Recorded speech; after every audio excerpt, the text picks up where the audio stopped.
Okay, we're going to move forward now. Thank you, everybody, for joining us this afternoon. Amanda, great to see you. A couple things. I have muted everybody for right now, but if you have questions, please use the chat box, and we'll do our best to get to all the questions. Just a quick overview on the format. I'm going to do a couple introductions here, and then we're going to have Amanda with us for about 20 minutes, speaking to some very, very important, informative topics. And then Jonathan Weston from our team here at the Chamber will be talking about some marketing programs that we've launched. And then from roughly 4:15 to 4:30, we'll have a Q&A. But feel free to ask questions during the session. I do want to hit on a couple things just real briefly as it relates to the Chamber's strategy here during these challenging times. Our objective has been, and our strategy has really been built around the survive and ultimately thrive approach. And like all organizations, we've had to refocus energies to help address our members' immediate needs, and they've really come down to 4 components in terms of what we're working on specifically. Number 1, being consistent and clear information to our members. Number 2, connecting businesses with financial resources, whether they're local, state, or federal resources. Number 3, encouraging the community to continue to support our small businesses.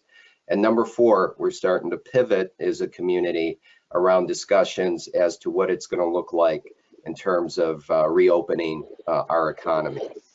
So our Monday sessions, I think this is our 5th one now, this new series we've put together has focused on sharing information with you on a variety of topics and various supports that are available to you, and having experts on whether it was some of the programs out there for payroll, or whether it was some of the funding available in terms of disaster relief and loans. Making sure we've got the experts here to help you. We're turning the conversation this week to how to build and maintain customer relationships. And we brought in who I believe is an absolute expert and star in this space, in Amanda Brinkman. And for those of you who have not met her, she is the chief brand officer at Deluxe.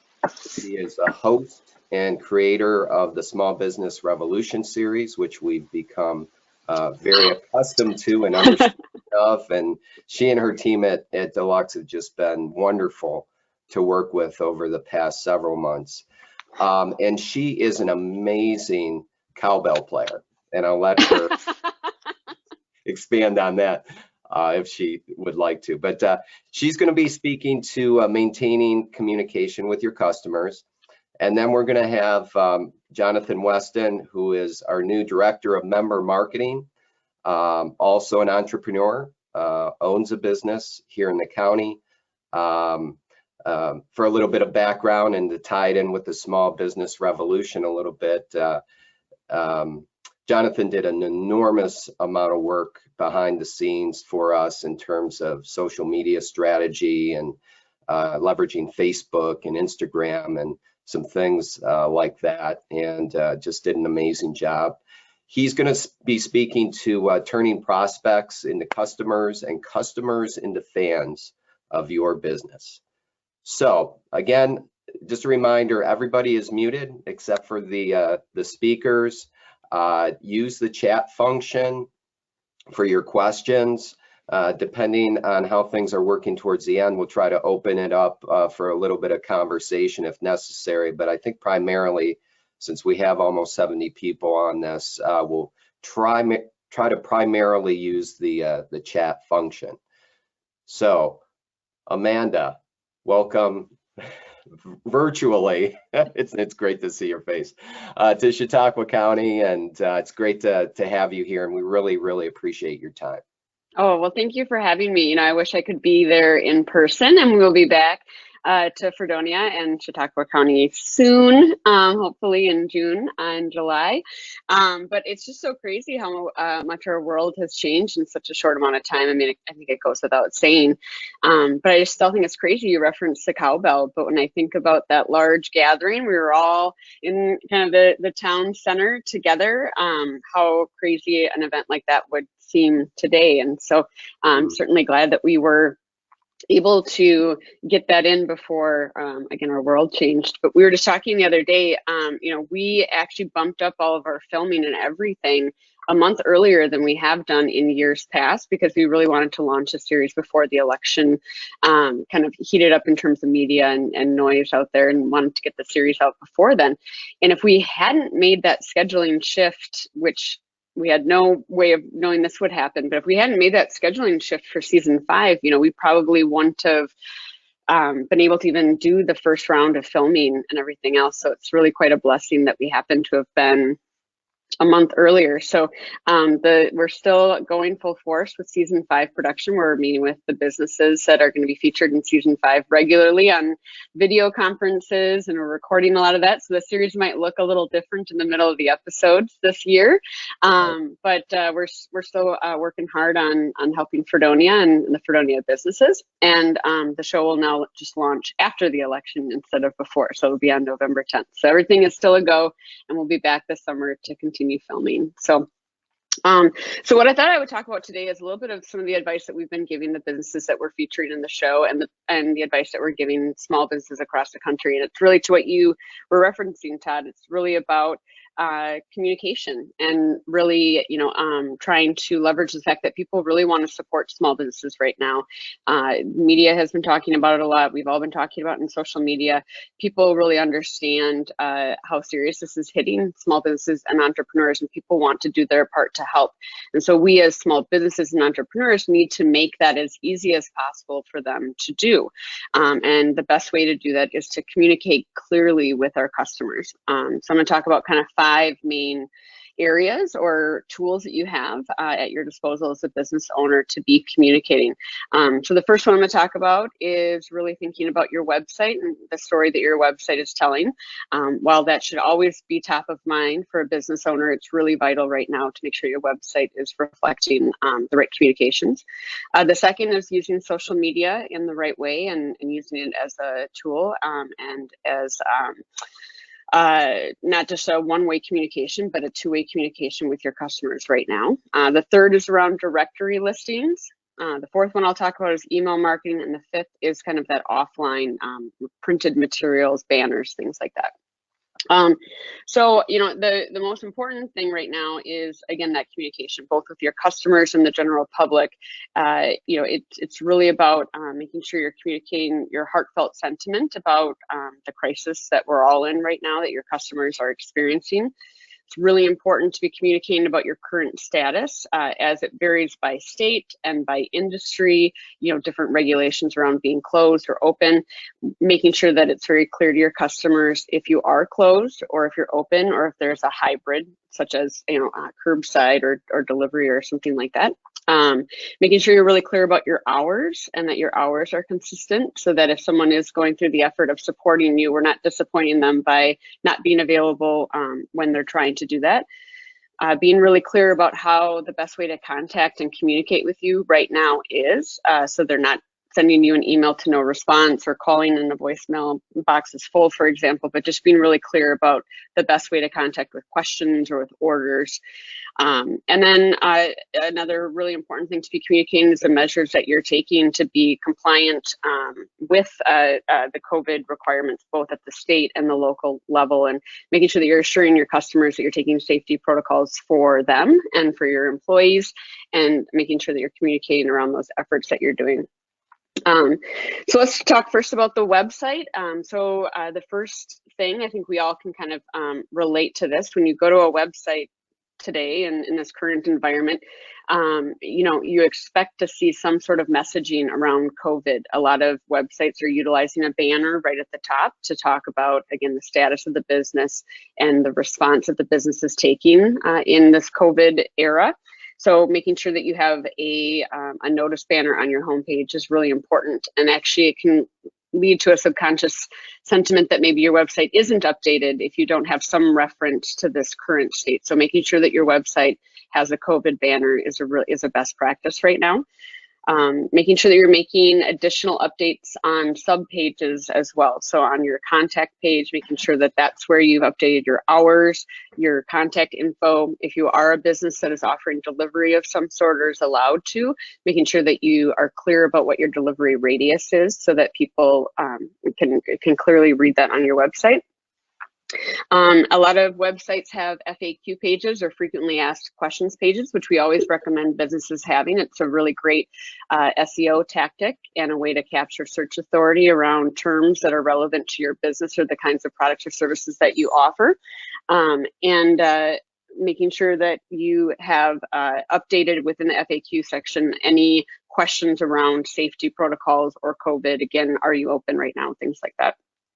It's a really great time on your website if you are doing promotional efforts, if you're doing free shipping or percentage off or an incentive to buy a gift card now for redemption later. Anything that you're already doing from a marketing perspective or from a business operations perspective, make sure that that is updated on your website so that when people go to visit your site, they are rewarded with that. And then, as always, making sure that your social media contacts are linked on your site. So if you have it in the bottom navigation on your website, making sure that you're always testing those links to make sure that it's going through to your social media site. So again, making sure that your website is communicating everything that it should be. Right now, it is obviously a very scary time for small businesses. And one of the potential silver linings in this is that it is allowing for time to focus on things that have maybe fallen to the bottom of the to-do list. I don't need to tell the business owners on the call how many hats you have to wear on a daily basis to run your business. And there may be things about your website you've always been meaning to get to or to update. This is a great time to utilize any extra time you have to be making some of those improvements and researching best practices and applying those to your site.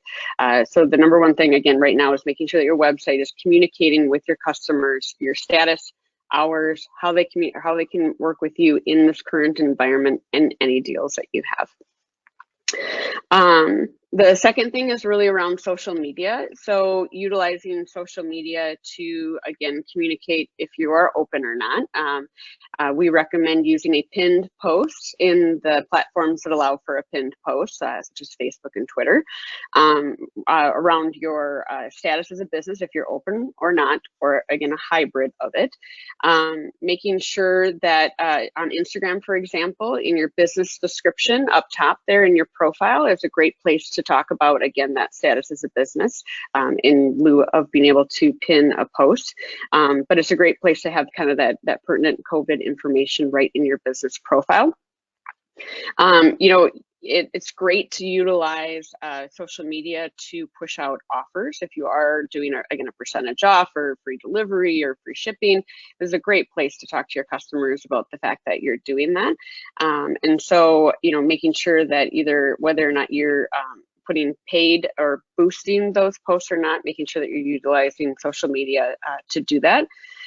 It's a really great place to, we always talk a lot about a brand's voice, kind of the tonality that your company has in the online space, in real life, as well as how it's represented online, and making sure that your social media posts are really reflecting that tonality now more than ever.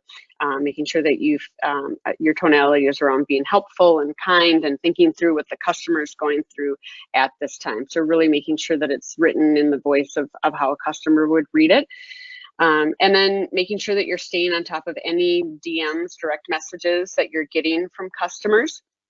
Making sure that if they're inquiring about the status of your business, make sure that take that as a sign that maybe you're not being clear about communicating if you're open or not, or if they can still support you in this time. Again, a lot of businesses are finding that it can be helpful to try and offer gift cards right now to have some cash infusion in right now to be redeemed later. I saw a retail shop here in Minneapolis do a great, I thought this was really smart. They said anyone who makes a $100 purchase, you could do it at any threshold, but anyone who makes a $100 purchase online or through them during the months of April and May will receive a kind of a season pass for the rest of the year to receive 10% off from their business for the rest of the year, which is great because it incentivizes return visits later in the year. It brings cash into your business right now, but it also, again, kind of keeps you top of mind later on. And the 10% off might be against a purchase that they weren't normally going to make anyway. So thinking through kind of creative ways to use social media to push out those pieces. Also, if you are a business that provides a service that people cannot come in to do, whether it be a hair salon or a repair shop or things like that, thinking about social media as a great place to do some tutorials, to do some engaging content that stays in front of your customers and is helpful to them in this time. Social media can be a really great place to do some of that creative content and test it. We also, have advised businesses around if you're thinking about changing the way you deliver. If you're a food business, for example, if you're thinking about changing how you're offering that food, ask your customers. If we were to offer, prepackaged family style meals that you can come and pick up on Tuesdays, would you be interested? What would you want to see in it? This is really a time when consumers are very aware of the pressures on businesses, and this can be a great time to not only test into things, but be really transparent about that testing. And you really don't have to have all of the operations and fulfillment completely figured out to kind of try and test things. Again, I think right now consumers have a lot more patience with and know that they're walking alongside you and they want to support small businesses. And so, kind of asking for their solicitation or feedback on different ideas you might have is a totally fine thing to do and kind of opens up those lines of dialogue. The third thing, social media. So the third thing is around directory listings. So it's imperative, again, always, but especially right now, to make sure that all of your directory listings are up to date. This is something that we advise businesses are checking in on a very regular basis normally, but right now it's vital. So making sure that you have gone to your Google My Business page. If you haven't claimed your directory listing, if you haven't claimed yourself on Google, Google is making guesses about what kind of business you are, and especially right now, we can't afford for search engines to be making guesses. You need to control that information that is online about your business. So making sure that you're updating your Google, first of all, making sure that you've claimed that directory listing. Second of all, making sure that you are updating your directory listing to be reflective of your hours, your current status as a business, making sure that the terms in which you are considered are up to date. So if you are a restaurant, making sure that it lists the kinds of food you have. If you're offering takeout right now, if you're offering curbside, making sure that is all updated across, again, Google My Business, against Yelp, TripAdvisor, again, any directory listing that you're on.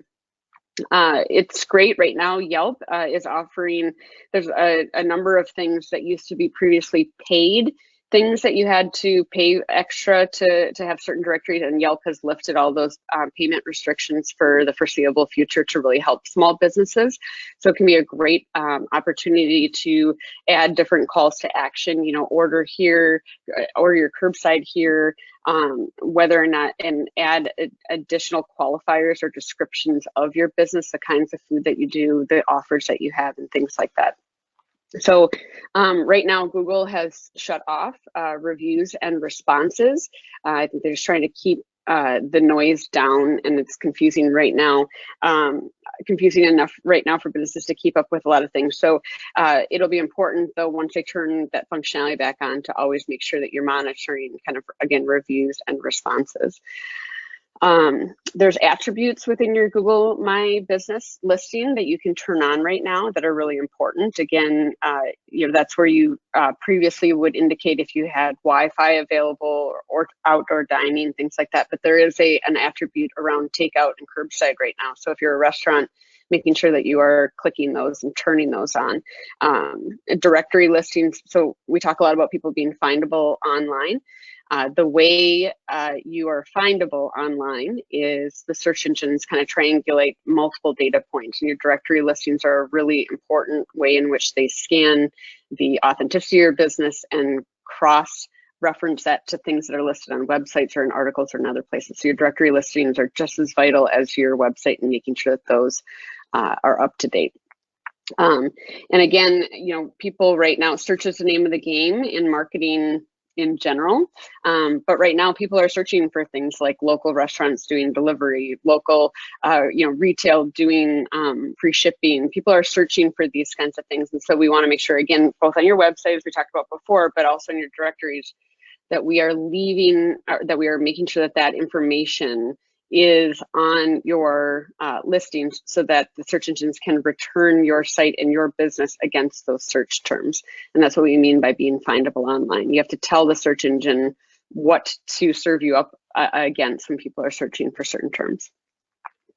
The fourth thing is really around email marketing. For those of you who use email marketing, that's great. For those of you who don't, it's a really great way to stay in front of customers.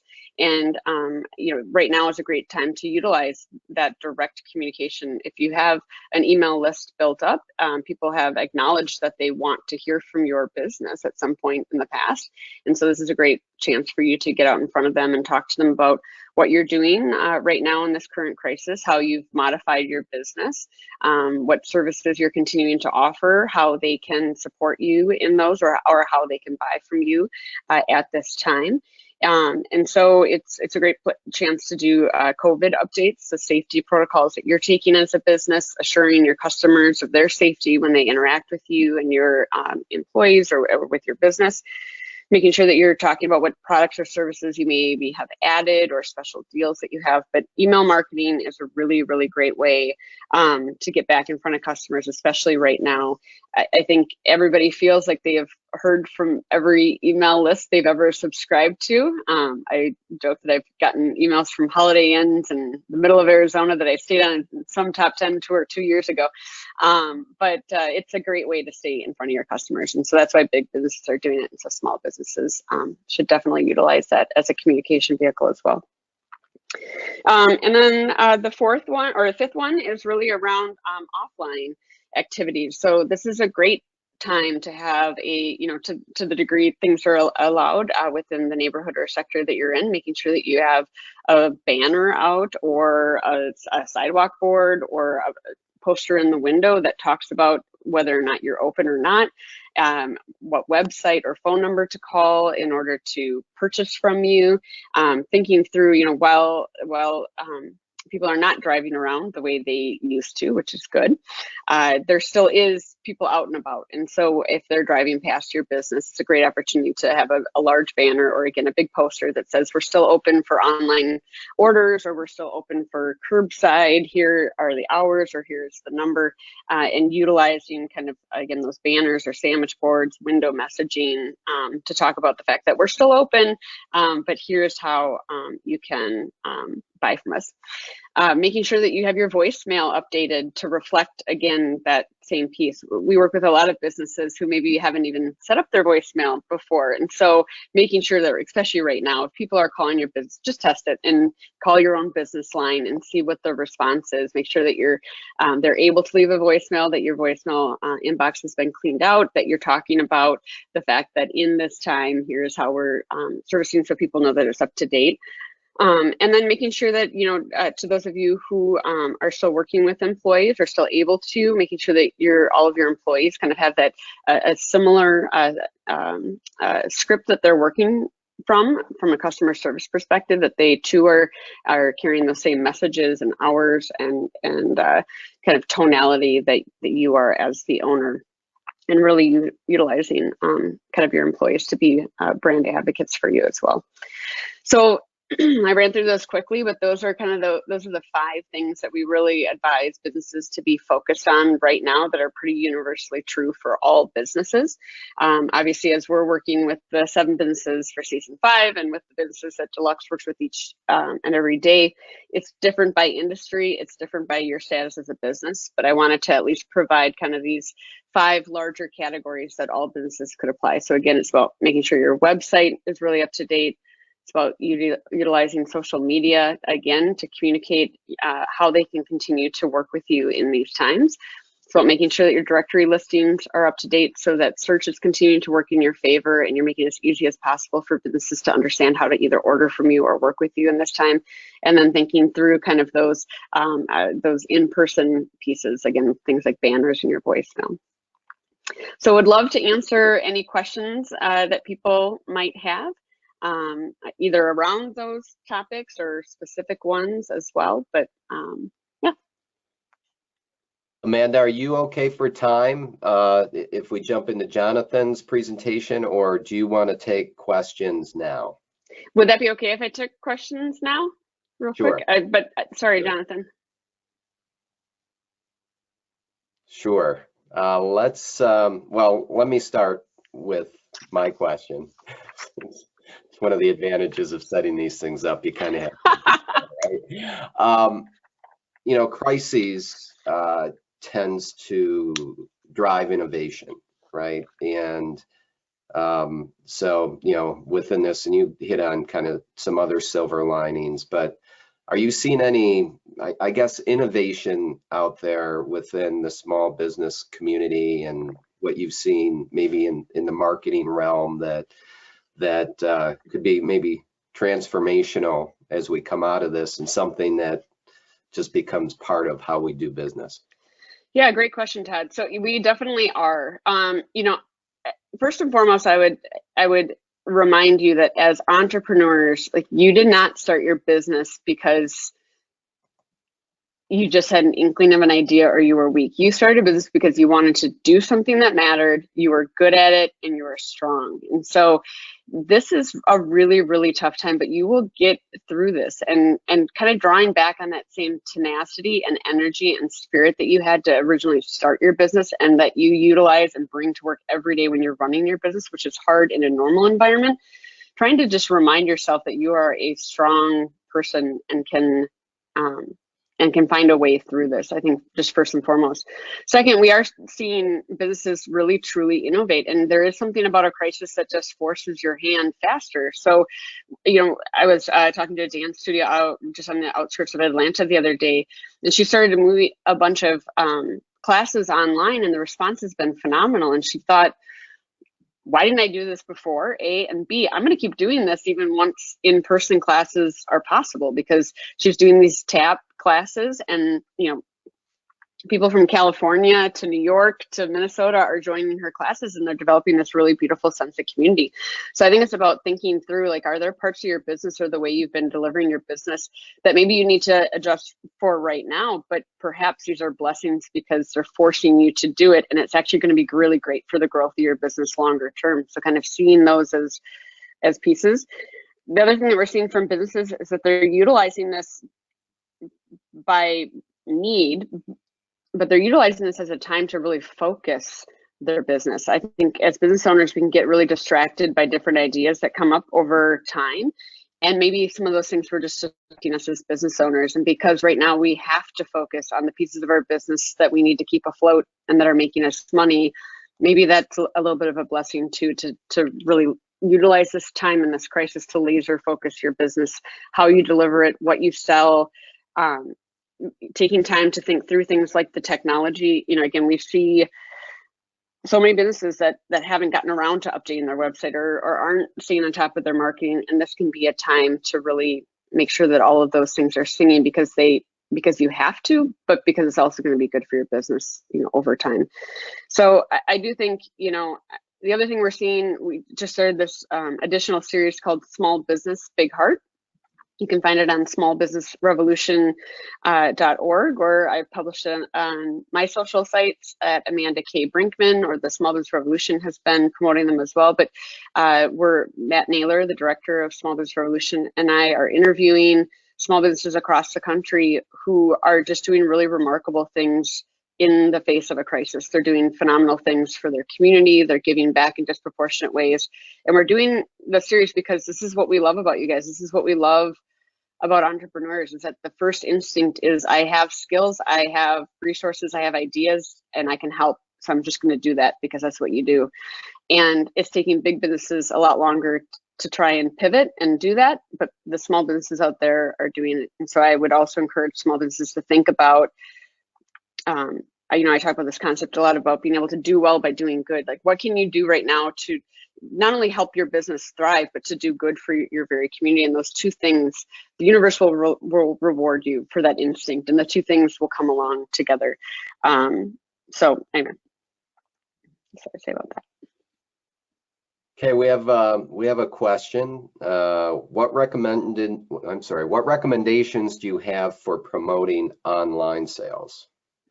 So utilizing both social media, and this would be a great time to test into some paid support of social media.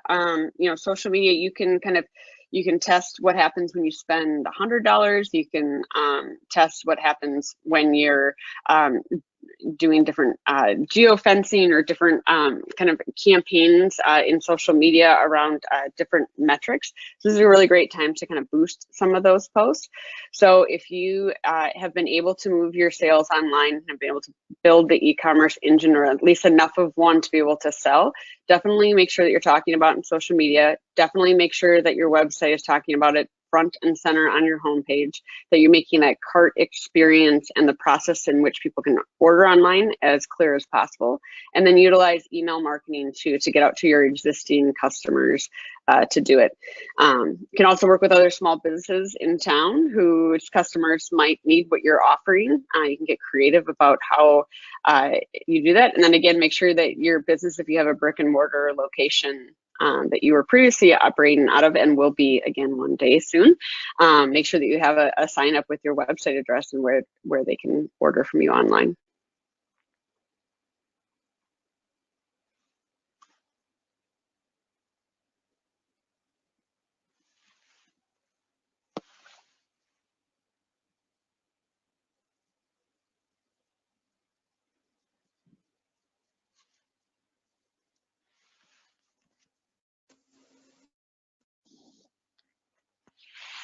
Oh, my bad. I was like, is that me? Is it my earbuds? Okay. I muted myself. I don't do that often. So people would appreciate that, though. For those maybe who came on a little bit later here with us, Amanda, could you maybe recap the timing related to Small Business Revolution and some of the things you stated earlier? Yeah, so we are continuing to produce season 5 of the Small Business Revolution, and so the show will still be coming out in the fall. So when we were there in February and March, we were capturing some of the initial scenes of each of the episodes. The businesses would have been coming to us next week, which sounds crazy, so that's not happening. So we've just moved all the shoots to the summer. So we're continuing to have a lot of video conference calls. We're recording a lot of those. A lot of those will probably show up in the episodes for season 5, and we'll be back in Fredonia, all things considered, in June and July to continue filming. So season 5 is still very much a go. COVID will be a part of the narrative for sure, and we're continuing to work with those businesses on making sure that they can respond in this time. And then the show was originally planned to launch in September, but it'll be launching instead on November 10th. Well, we're working hard to get our economy reopened just for you and your team. So we're looking forward to having you back, and so appreciate all the support, all the work you've done with our community, particularly Fredonia, but also being here with a larger group of businesses here in Chautauqua County. Your words are very welcomed and inspiring, and we really appreciate it. Thank you. And you're welcome to hang on with us for a little bit. So that it's up to you, but I know we know you have a busy schedule. So yes, I do have another call, but I am so excited to see everybody again when we come back, and would love to connect with everybody through social media, which is the name of the game now. So if we're not connected in social, you can follow me at Amanda K. Brinkman on Facebook or Instagram, and we're continuing to post updates, and this is where I'm sharing again those small business big heart stories, which I think a lot of you would find inspiring if you have a spare 7 minutes to be inspired by another entrepreneur. Excellent. Well, thank you. And for Thank those you. still with us, we're not done yet. We've got another important presentation here coming up. But again, thank you, Amanda. We appreciate it. Thank you. Okay, folks, just hang on with us. I'm going to move control over to Jonathan Weston. Jonathan, I am making you the presenter. Thanks, Todd. And while he does that, I know I'm not as cool as Amanda Brinkman or exciting as Amanda Brinkman, but I do hope that you will stay on for a few minutes because I'm going to be showing you much of what we used, our strategies that we used with the small business revolution, how we won that for Fredonia, and how you can implement some of the same strategies for your businesses. Either by yourself or actually through some programs we're offering through the Chautauqua County Chamber of Commerce. So right now, I believe you see my screen. I need to find, I have too many tabs open. Oh, here we go. Yeah, and for those who've joined us partway through the presentation with Amanda, Jonathan has come on to our team as Director of Member Marketing with really a pure focus on figuring out how we can best leverage, social media, web-based strategies to help our members. And he's done an amazing job in a short period of time, pulling together some programs for our members. As Jonathan noted, some of this came from learnings we had through the small business revolution, but also things he's done within his own business, and he's seen work effectively in other parts of the country. So we are essentially presenting to you, Jonathan is presenting to you today, a new service of the Chamber of Commerce. So stay tuned, and Jonathan, you've got kind of the hair thing going, in terms of competing with Amanda. I don't know about that. I don't think I'm going to compete there. All right, let's let it roll, Jonathan. Thank you. All right, thanks, Todd, and thank you everybody for joining us. Quick little bit of background about myself. If many of you know me, I run Panama Rocks. I'm also the current chairman of the Chautauqua County Visitors Bureau, and for that last few years, I was the chair of the Visitors Bureau's marketing committee. So many people on the call I know, some of you I don't. I have also Panama Rocks, as you know, as a seasonal business. So for better or for worse, I have winters to do other things. And I have used that time to become good at marketing, just knowing that will help my business. I have done marketing, this year for the Chamber, the Small Business Revolution, but also for the National Comedy Center, specifically for their USA Today campaigns, and which they won the Best in Museum. So I ran their Facebook campaigns, Great Blue Heron, EBC West, and others. So just before I get started, I just want to, Amanda had some great points, and as a small business owner, I understand, I get there is a ton to do. It is hard to do everything. You don't need to do everything. Choose a few. You can change your voicemail in a few minutes. Start there, if you haven't done that yet. If you don't know how to update your website, and that is super important, just start making posts on Facebook. Start doing videos. Live video is an incredible tool. Just tell your story. Say, hi, I'm me from my business. I want to reach out, tell you a story about why I started the business. Here's an employee. Here's what we do. It's scary. Don't worry about it. No one is going to be, oh man, they didn't do a great job. The quality of the video wasn't professional. No one expects that. It's important to get out there. Get out there and tell your story, share your photos, your videos, and communicate with your customers, with the world and your community. So again, real quick, I want to show you a little bit about what we are doing with what we're calling the Chautauqua Restaurant and Retail Marketing Program. And this is something that if we set it up for you, we are offering currently free of charge. Minimum of 3 months and maybe longer than that, depending on how the economy is doing, because we want it to work for you. We want you to survive this crisis and thrive beyond it. And that is really thinking long term. And I just hope that, while we are all focused on what's happening today, tomorrow, next week, there's a lot of nerves, that we are also thinking strategically for long-term success.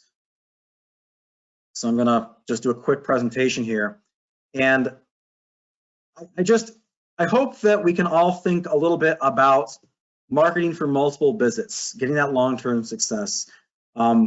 Just some fun facts, and this is for the restaurant industry for these three bullet points here, but well, the first 2 bullet points at least. 60% of the first-time customers to a restaurant aren't going to come back. And I would guess that for many businesses, that's the case. I mean, 60% of people who walk in the door, maybe they buy something, and these are satisfied customers, they don't come back. In fact, it's by the second time, there's only about 42% that will come back. So 58% don't come back. But by that third visit, if you can get a customer to visit 3 times, over 70% will come back a 4th time. They start to develop an emotional attachment. They start to view your store as something they care about, and they've invested in it, and they want to keep supporting you. And by the way, those regular customers, those return customers, they're going to spend 33% more on average compared to first-time customers. And again, if you're reaching out, trying to use that email marketing strategy Amanda was talking about, or a text marketing strategy, social media, targeting at your friends, your followers, you have a 60 to 70% on average success rate of marketing to them compared to a 5 to 20% success rate. And it's more expensive to people you don't know. And obviously we want to reach new customers, and that's an incredibly important part of marketing, and social media is great for that. But we also I want you to consider thinking about, how can I take my customer base, well, one, find new customers, but then turn those customers into loyal fans. We really want to develop customer loyalty, get people coming back over and over and over again. And why it's that final bullet point. Harvard Business School, their studies show that increasing customer retention rates just by 5% can increase profits by 25 to 95%. And that spans across industries. 25 to 95 is a big number, but that's huge. I mean, it's not that hard to increase your customer retention rates by 5%. You can do that with just implementing some simple strategies, by thinking about it and just conducting some outreach, and that can dramatically increase your profits. So, move this screen here. Okay, so what do we do? The general strategy we have is we want to take those new customers and new customers, current customers, and with this marketing program, via offers and promotions, we want to turn them into repeat customers. Using targeted marketing and relationship building, we want to turn those repeat customers into loyal customers. Why? It's increased revenue. Again, each of those people spend 33% more. Increased referrals. Your loyal fans are the ones that, when you have friends that come into town, they bring their guests. They tell people, hey, where should I eat? Oh, you should eat here. You should shop here. You can see it right now. There's a few different, what restaurants are doing takeout, what restaurants are open right now in our community. And you'll see people say, hey, where should I eat for gluten-free food? Or where can I get wings or pizza or burgers? And the loyal fans are saying, you should go here. By increasing that community support, you're going to get your fans to do your marketing for you. And that's incredibly important. And you just really can't beat that. So we're going to talk very quickly here about kind of 8 different, apparently my screen is white. Maybe go back one here. I think we missed the slide here onto the end. We're gonna talk about 8 different things, and I'm gonna quickly get into the nitty-gritty of our program. So just the 8 stages of our marketing program that we believe are important. One is attracting attention. Obviously, if you don't get someone's attention, you're missing them. But this is where most marketing starts, and maybe it goes to 2, but it ends.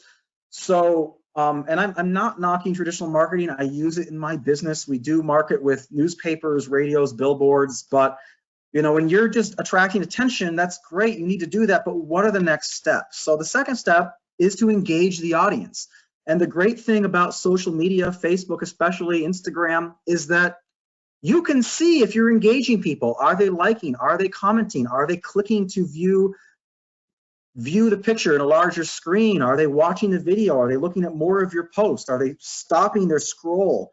So Facebook knows if your post is engaging, and they can use those metrics to recalculate and retarget more of your content, that engaged audience.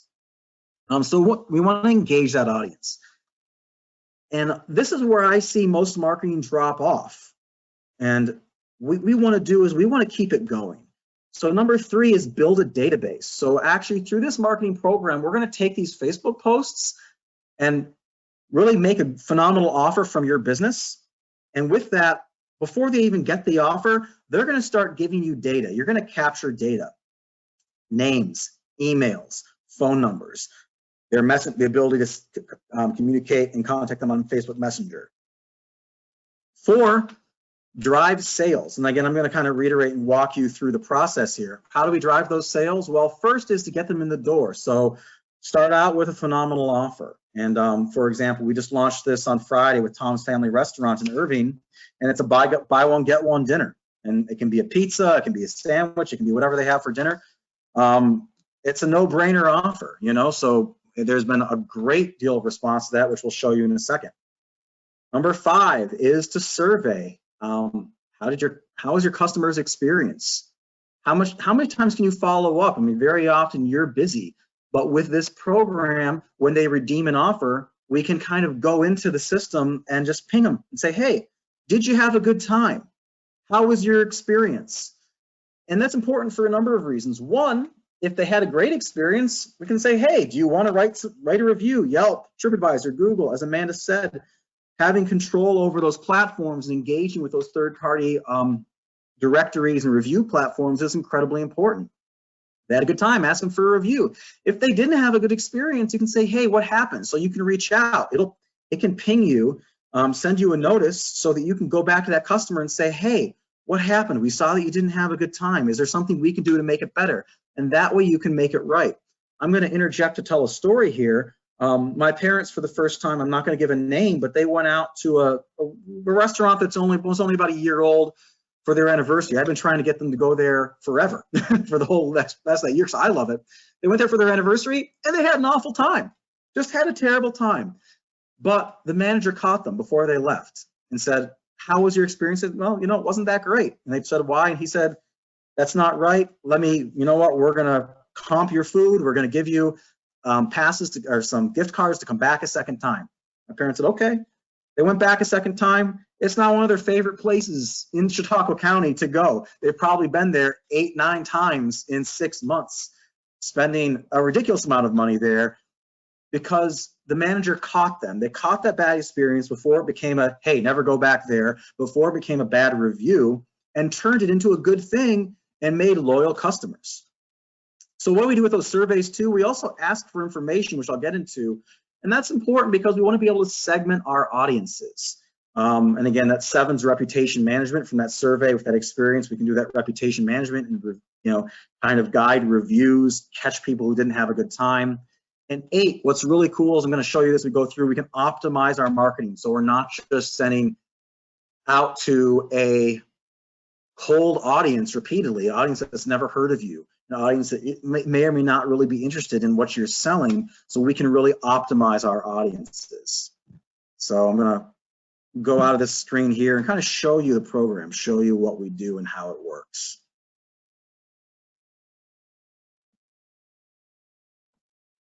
I think my network's a little slow with everything that I'm running here. So this is an example, and I would ask you to, I mean, if you're interested in Tom's Family Restaurants in Irving, please go ahead, go on there and engage. But if you're not, don't go through the program here. I'll show you how it works. I don't want to put people in the database who aren't actually customers. But this is kind of what happens. We'll do a post on your Facebook page to start, and you can see it's get a free lunch or dinner at blah, blah, blah, at the restaurant. Your restaurant, their restaurant, whatever. To get this offer, they make a comment. It's very easy. And so we want to always have some engaging pictures here. You need to get these from the business. And it should, you know, represent what your business has to offer, right? So we go through, and you can see with this post, there has been 0 ad spend behind this, by the way. And the page has about 2,000 followers. It's reached in just a few days with 0 ad spend over 7,500 people. It's the most engaging page on their post on their page in the last few months to date. Over 262 comments, 61 shares. So an incredible amount of engagement going on here. So what happens is when they make this comment, when they comment on this post, it actually opens up Facebook Messenger. And that's the platform that we use to engage. So I'm not going to show you Tom's right now because I don't want to, their system is launched, but I am going to show you how this will work for, so we're starting this up for Andriacchio's. It's not been launched yet. So I'll show you how this gets started. I've already prompted this as if I had made a comment on a post. Let's say that Andriacchio's has a post out there. They have it, maybe it's a, okay, so buy one, get one entree or pizza. That's what they're looking at. So if you like Andriacchio's and you're in the region, check it out because they're gonna have some amazing offers. So let's get started to proceed. And this is exactly what you will do. Most people will do this on their phone, but you can do it in your laptop like I'm doing here. So first thing is you're gonna tap or type your email address.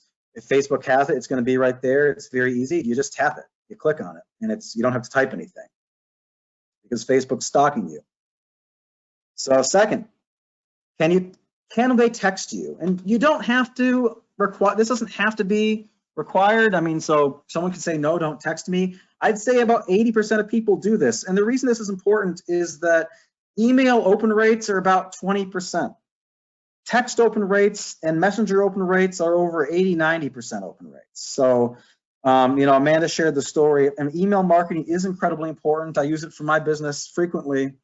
But, you know, she's getting emails from, you know, yeah, like I said, days inns or holiday inns in Arizona that she hasn't stayed in for years.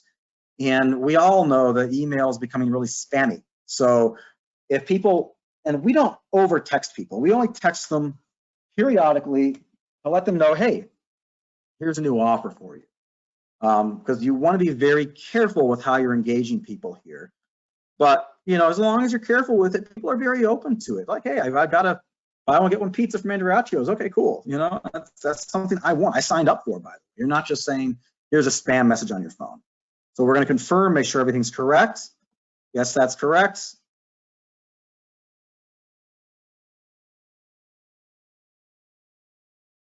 If you want, you can put your, you know, you can ask for birthdays in here, so you can send birthday gifts. Say, hey, maybe here's a free dessert, or hey, here's a small gift for your birthday. Thank you for being our customer. I'm going to skip that for right now, just so we don't have to spend too much time on it. And this is what they'll get. We'll get a nice image crafted that'll represent the offer. I'm getting hungry just looking at it. So it's a buy one, get one entree or pizza from Andriacchio's restaurants. We can set this up, you know, right now we're not dining in anywhere right now. So right now, for example, Andriacchio's is doing takeout and delivery. Not everyone has delivery, so it might just be takeout. When dine-in starts again, we can do dine-in. So I'm just gonna really quick and show you how the takeout works. We're gonna click that, double check, hey, do you really wanna do this? We're gonna redeem. And by the way, this can be for retail too. It doesn't have to just be for restaurants. So we're going to be opening this up for retail operations that are open. You know, maybe they have curbside pickup. Maybe there is delivery service. Like if you're buying books from a local bookstore, they might be able to ship it to you. So we'll give you a coupon code for the system. You can order by phone or order online, depends on the business. And if you know, for example, click order online, it will just pop right up into the ordering system for that business, so the customer can get into there very easily.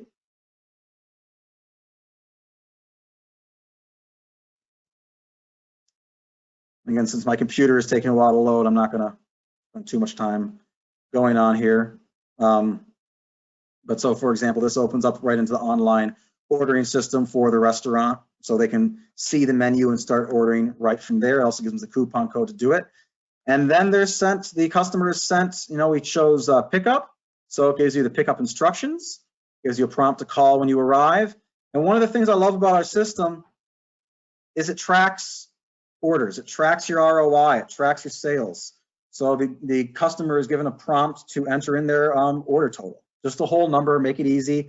And what happens when you go to the restaurant, you go to the store, they can check this. They go, oh, here's my VIP card. They can see if this was entered or not entered and say, oh, can you just please enter your order total? So 37 is my lucky number. I'm just going to type that in there. And this will go right into, boom, an online database. The customer will receive a thank you note. And, you know, this is an add-on option if you want to do something to promote user-generated content. And again, that's a customer sharing their content with their friends. And this is just a little contest you can add. It's just, hey, we're picking a winner once a month, and they're getting a $25 gift card. Just use a hashtag, whatever that business hashtag is. It's very easy to do to encourage your customers to post and remind them to post online. Take a picture of your food. At Panama Rocks, we do it. It's just, hey, we'll give you a free postcard. Anyone who posts to their social media gets a free postcard as they leave. So it costs us a few $100s a year. We buy them in bulk. Our customers get to take a postcard home, hopefully put it on the fridge or give it to a friend, and we remind them to please post. If you don't want to do an online gift card giveaway, maybe it's a, hey, recipe card. Maybe it's a enter for a chance to win a giveaway once a month. I mean, it can be so many things. So right now there's a pause, because what happens is I've theoretically just gone to the restaurant, picked up my food, taken it home. I'm getting prompted to share something before I eat, but now I'm going to go eat my food. So what will happen is there's a timer right now. It's about a 90-minute timer, and I'm going to force this through so you can see what happens, because we're going to get a survey. After about an hour and a half, we're going to follow up with the customer. And like I said, we're going to start getting surveying. So we do have in here, this is optional. I love to include a picture of the owners or the family because we're small businesses. That connection is important. People want to do business with small businesses. They want to know they're supporting people in the community, supporting families, and not just faceless mega corporations and Jeff Bezos who making, you know, another $20 billion in the last month. This shows the people behind the business. Little message from the owner saying thank you and let us know what we can do. And real quick, how was your most recent experience? I'm going to type in, I'm just going to click excellent here.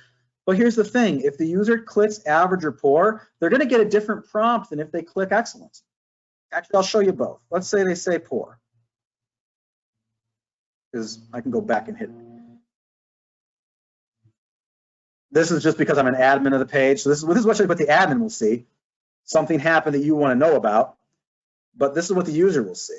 The user will see, we're sorry to hear you didn't have a good experience with us. One of our managers will be in touch with you soon to see what we can do to make this right. There will also be an opportunity for you to leave written feedback at the end. Please let us know what we can do better, because again, we want to stop in there and make sure that we get back to the customer before they leave a bad review, before they tell their friends they had a bad experience. Some interesting data from Experience International. For every one bad review that a customer proactively tells you about, there are 26 on average, 26 other customers who had a bad experience and they've never told you. They will never tell you if you don't ask, and they're never going to come back again. However, each one of those customers that had a negative experience is going to tell on average 16 other people. So for every one bad review you hear, you have 27 total bad reviews. You also, each of those people are going to tell 16 other people. That means for every bad review that someone tells you about, 430 other people are going to receive bad word of mouth about your business. It's so important to swing in here and turn these bad experiences into positive experiences. Say, hey, we're so sorry, what happened? Over 70% of guests are willing to forgive and willing to give you a second chance. Again, that's a statistic from Experience International. 70% are willing to come back again if you give them a second chance. And like what happened with my parents in the restaurant they visited, for the first time they didn't have a good experience, but the restaurant manager showed that he cared, showed that he wanted them to come back and valued them. It's now one of their favorite places. And you can do that same thing too, and this program helps you do that. I'm going to click excellent again because I want to show you what happens when they click excellent. So I say, great, we're glad you enjoyed your food, or if it's a retail, glad you enjoyed your experience, glad you enjoyed your order. How many times have you visited? And again, this is because the frequent customers, we can know where they at in where the customer's at in their customer journey. If there's someone that comes more than 3 times in the last year, okay, we know they're more than likely to come back again. But if they've only come once, we know we need to hit them a little bit harder to make sure they come back and become that regular customer. So, you know, I eat Andreacchio's a bit. So I've been there more than 3 times in the last year. I have a 4-year-old at home. But why do we ask that? Well, you're going to market to me differently because I have a kid. Again, you might see here, well, how am I going to eat at Andreacchio's? With my family, with a date, with friends? Well, for me, I go with my family. So we just gathered data. We know I have a kid at home, so we can market meals or offers that promote things that are good for a family. If I was single, maybe I'm interested in a date, or maybe I'm interested with friends. So then we can go and start saying, what are things that we can do to bring Jonathan and his buddies over? Maybe it's a drink special. Maybe it's an appetizer or a group appetizer special. If it's a date, maybe, hey, it's a bottle of wine for your date night, or a discount bottle of wine. And of course here, lunch or dinner, or both. I pretty much only eat dinner there, so that's what I'm going to put in, because this allows us to segment our audience, to go back and retarget. I pretty much every small business I've ever worked with, when I ask, how do you utilize your email list? Do you segment it? The answer is generally no, we don't. We don't break it down. We send an email to everybody on, if we even send an email, because most don't do that. If they do, we send the same email to everybody over and over and over again. And you know what? That just doesn't work very well. It doesn't work to market to a person with a family and kids like you would market to someone on a date for a date night. It doesn't work, you know, someone in their 20s who's single, a single male in the 20s is different from a woman who's 45 with 2 or 3 kids at home. And again, by saying excellent, we're going to say, okay, we greatly appreciate reviews, and you can click on any of these review options to leave reviews on those services. And again, all this data is stored in the database so that we can, and that's the important part, we build the database, it's actually usable. It allows us to actually then help you go back out and retarget and remarket to your customers. So again, just real quick, what do we do here? 1, we gather attention with a post that is, it's vibrant, it has great images, and it has a phenomenal offer that you're gonna at least stop by. 2, we're gonna get that engagement, because by making them stop, by having them click, by having them comment, that post will again get more engagement, more people will see it. We capture info, build a database, because Facebook owns all that data. And just like every time you take out an ad, you're paying to reach somebody else's audience. Same thing with Facebook. Facebook ads are great, by the way, but if you don't want to just keep paying them over and over and over again to reach the same people. You want to capture and own that database, because honestly, we don't know what's happening with Facebook a year from now. But when you build this database, you're going to have those emails, you're going to have those texts, you're going to have those messenger contacts, so you're going to be more diverse in your marketing capabilities. We're going to do those surveys. We're going to segment your audiences. We're going to help you with review and reputation management. And then the really, really cool thing that I want to go through here is we're going to help you optimize. So as guests go through here, there's actually this one offer, this BOGO, but if right after I finish this, tomorrow I'm going to get a second offer. And that second offer might be, hey, it's a free appetizer with your purchase, or hey, it's a free dessert, or it's a discount bottle of wine. And so that's the way this program works. It continues to offer different offers to get you to come back to this business, to become a loyal customer. And what we can do is, as people spend money, so we can start creating lookalike audiences in Facebook. We can start saying, okay, well, we want to take these people who have spent money with us and find people who look like them. We want to put our ads towards them. We don't want to spend money marketing to people who aren't going to do business with us. We want to say, okay, take all this data that Facebook has, and say, we want to find our best customers and send them this offer. So we're utilizing your ad dollars as intelligently as possible, rather than just sending ads at anybody who's out there, whether or not they're someone who is likely to do business with you or not. So that is the quick rundown of the program that we are offering through the Chamber. I'm going to see if I can pause the sharing of my screen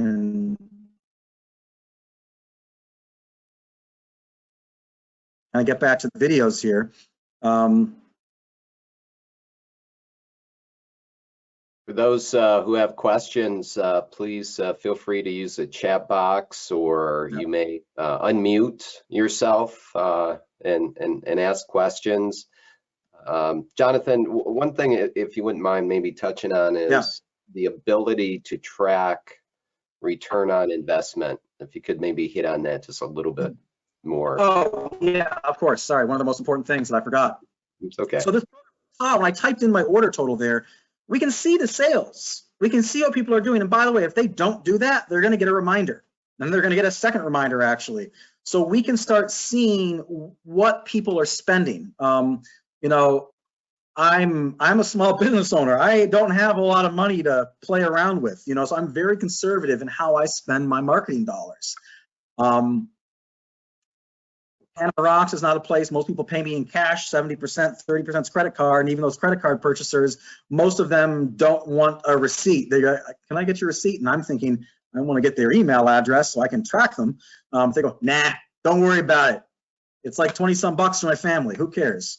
And it's going to be on my credit card statement. So they don't get their receipts. So I have to be creative in ways I do this. It's hard for me to track my ROI, but a restaurant can easily do that.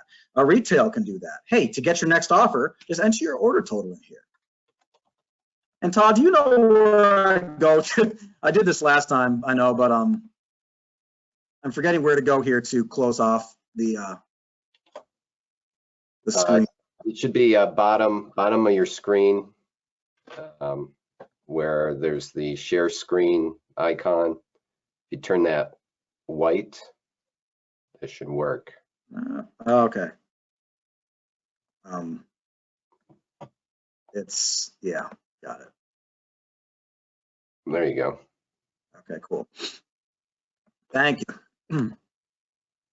Are there others that have questions? Feel free to turn off the mute or use the chat box.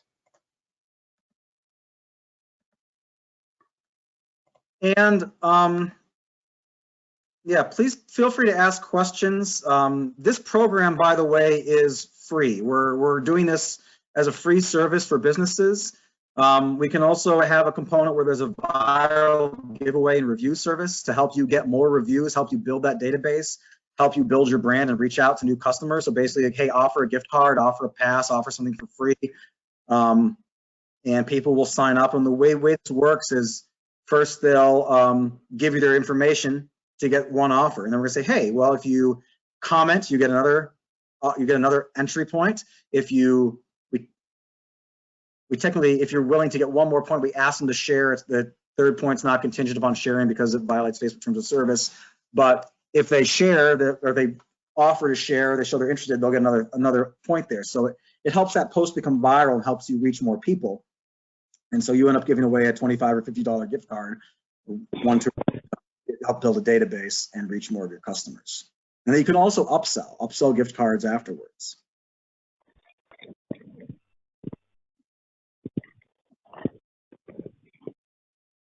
This is Jennifer Johnson. I'll just throw out.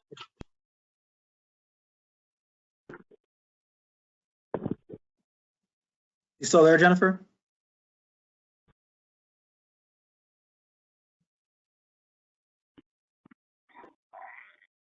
Where'd you go, Jennifer? There. How about that? We can hear you now. Jonathan, I thought your presentation was good. Thank you. And we're looking forward to connecting with you further. Yes, I know I owe you an email. No worries. No worries. I've been focused on not making a fool of myself today. Hopefully I didn't. You did a good job. Thanks. Thanks. Good timing. Any other questions? It doesn't need to be on this program. Are there questions on social media marketing, email marketing, what you can be doing? Thoughts on what's working for your business? I don't have it. So I see some text here. Andrew.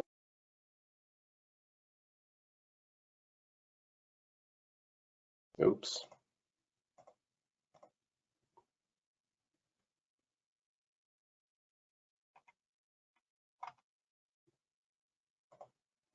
gmail.com.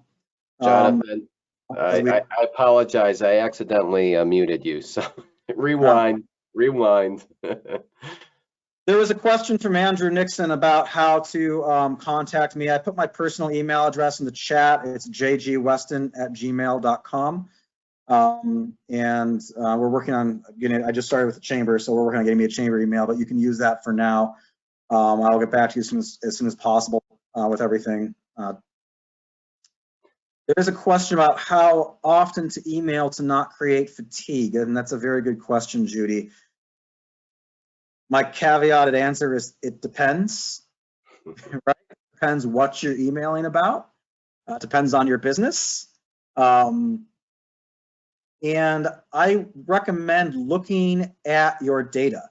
If you start to see a bunch of people unsubscribing, well, it depends. I mean, I view that sometimes as, if people are unsubscribing and I'm not emailing them too much, they probably don't want to receive emails from me, and I don't really want to pay to have them on an email list if they don't want to receive my emails. I would start out once a week if you have like a timely, if you have an offer that's only there for a week or two, maybe do it every other day, every day even. It really depends, so when we were working with, or when I was working with the Comedy Center with their USA Today campaigns, we had conversations, and can you email every day? And we said, yeah, because this is a contest, and people know that. People know that this is 7 days, 14 days that you can vote. Same thing with the Small Business Revolution. You can vote every day. They know that you're not going to continue to email them, or they should know you're not going to continue to email them every single day when the contest is done. And as Joanna Dahlbeck commented, some emails end up in spam. One of the things you can do that I recommend you do is if you send an email out, and you might get about 20% is the average open rate, depends on the industry, but average open rate for most email campaigns. Resend the email the next day to anybody who didn't open that email. Maybe they just didn't see it.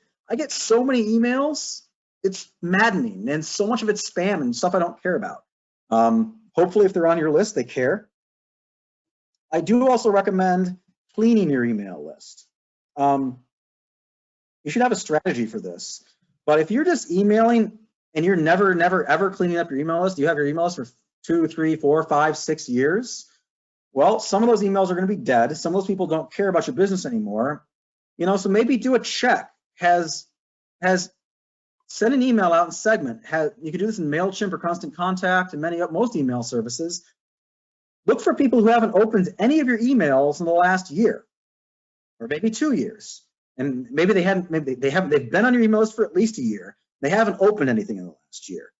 Or maybe they haven't opened like the last 20 email campaigns if you don't email it very much. Use judgment based off of how often you email. But if you send out a ton of campaigns or no one's opened in the last year or two, maybe send that group of people an email and say, hey, do you just open this email to see to stay on our email list? And that could be a subject. Open this email to stay on our email list. And then maybe second out a second email if they don't open that, just to make sure they saw it. But that's what I do. I clean up my email list. If I didn't clean up my email list, I'd have over 10,000 subscribers. I have about 2,000 because I only want people on my email list who are going to open my emails. So I periodically, send out, hey, do you still want to be on our email list? And I'll do it 2 or 3 times. If there's no opens, I just unsubscribe them because I don't want to pay a lot of money, and email lists can be expensive, especially for a small business, for people who aren't going to open them. And that's also why we're getting into, reaching out via Messenger, reaching out via text. And again, not a lot. You don't send a lot of messages via text, but it's great for a, hey, it's been 14 days. You just want to remind you have an offer here. It's an offer you signed up for. Jonathan, approximately how long does it take to get a business set up on the platform? It depends on a number of factors. One, how many businesses I'm working with, and 2, the business. So what we will do is we'll have an initial conversation, and ideally, I'd just like to have an initial Zoom meeting, and we can get a lot of the information set up first that we need. We'll get the skeleton built. We'll get the software set up, and then I'll get the information. I'll stop. I'll set everything up. Then we'll have a follow-up Zoom meeting just to make sure everything's okay and to go through with the business owner or manager how the program will work in their restaurant. Make sure we ask any restaurant or retail business, answer any questions they might have, make sure they're good with the offers that they said they wanted to do. There's no mistakes, and then we'll move on from there. How much do you recommend a business spend per day, per month, social media spend? So with this program, the program we're offering is a service for free. You do need to have software. It's $10 a month for the database and management software through a program called ManyChat. As you build your database, that can increase. It's like $10 to $15 a month, but that's when you start to really build your database. So you don't need to worry about that right now, and hopefully that's only if you're starting to actually make some money off the program. And thank you, Kevin. And then for the Facebook ad spend, we recommend that a business start out with maybe $200 to $300 a month on Facebook to see how it goes. And that is because, one, with Facebook ads, it's not a $500 more multi-$100 commitment for an ad spend. You can do, $5 to $10 a day and see where it goes. We can see how it's working, but it does take some time to, really see how the program is working, how are the redemptions coming in, how's the spend, and it takes some time to optimize those Facebook ads. So, a few $100 up front with the Facebook ads are kind of ongoing to see how it works. And again, with those ads, the organic reach for Facebook dies. You only have a few days for any post on that. So we like to keep those ads going to keep people coming into the program, keep opting in, to keep building that database and keep the program alive. But you can see if it's not working and you can stop it. So by the way, how I got started in Facebook campaigns is the first year I lived and worked in DC for about a decade, came back and began running Panama Rocks in 2014. I took about $2,400 that I did not believe was invested in effective marketing, and I put it into Facebook. And that was pretty much the only change I made that year, 2014, and we made about $30,000 more that year than the previous year. So I attribute, $2,400 and about 30 grand over 10 times ROI just to that. And I said, whoa, this is great. And I can see if there's engagement. I can see what images, what videos are engaging with people and what's not engaging with people. I can see if there's a response or not. And I like knowing if things are working or not. And so we've continued on through there. Very good. Great presentation, Jonathan. And, to those who've been engaged with us this afternoon, thank you for your time. And again, this is a program we quickly mobilized, with Jonathan's help to bring to our members. And we want to get it in your hands as soon as possible. So please, reach out to us. Can send a message directly to Jonathan at jgweston@gmail.com.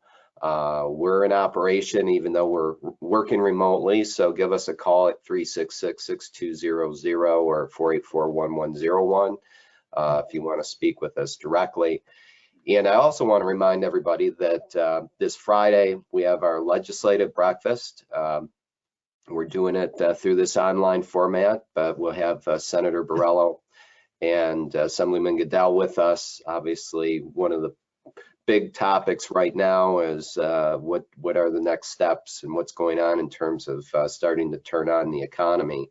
And we're gonna talk a lot about that, as well as the state budget that passed in the midst of all this pandemic activity. So we appreciate you being here with us. We'll be back next week on Monday at 3:30. We anticipate having a discussion with some federal representatives or representatives of their offices, probably primarily focused on the next package of support that will hopefully be coming soon to help alleviate some of the financial pressure on our businesses. So please join us again next week.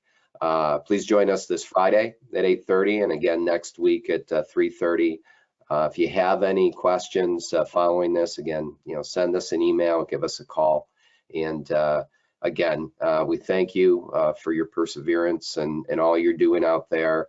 And we will get through this and know that the Chamber is here to help and support.